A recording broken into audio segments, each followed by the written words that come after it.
Cocktail party. This exercise is very good for helping students deduce underlying principles from multiple examples. It's best to use it for topics that students are likely to have experience with. Here's how you do it. Students stand and form into random pairs. When directed, they exchange stories or experiences in relation to the given topic.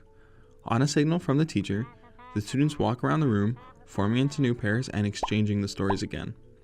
Repeat this exchange 5 or 6 times, then have the students sit down and as a large group, debrief the exercise. Asking about common threads in the stories exchanged, develop the principles that you want from these threads. The advantages of the cocktail party is that all of the students must participate and the activity is low risk.